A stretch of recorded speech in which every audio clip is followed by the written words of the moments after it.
Impresario system, it's free real estate. Under the colonization laws, impresarios, Spanish for contractors, were responsible for settling Texas. Impresarios acted as land agents, recruiting a certain number of people to move to Texas. Can help me help you. They provided settlers with loans and supplies. They also acted as the colony's representative to the Mexican government. For their services, the impresarios were paid with large grants of land. So it's free real estate. So they would work and bring in a certain number of people, and if they met their quota, they got paid.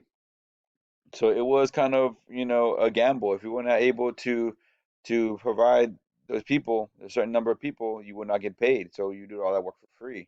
So it's kind of a gamble, but again, if you want to make money, sometimes you got to gamble. And they provided loans and supplies to people. So they would loan money to people, and they would receive that money when they got settled and got, settled in the place that they were living.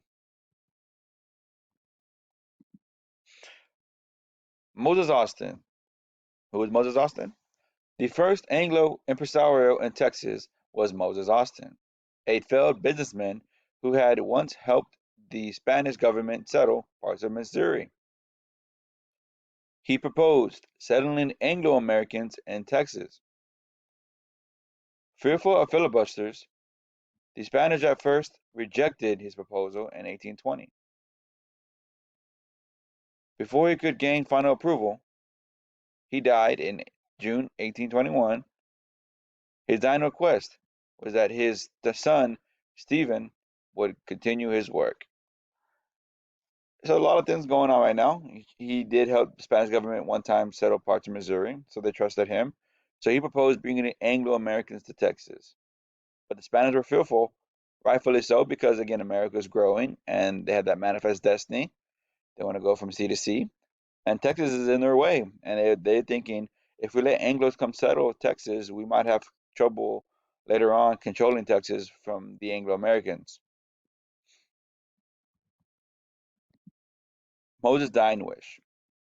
Before he could gain final approval, he died in June 1821.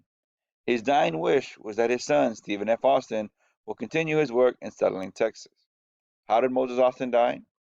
Moses Austin dies of pneumonia.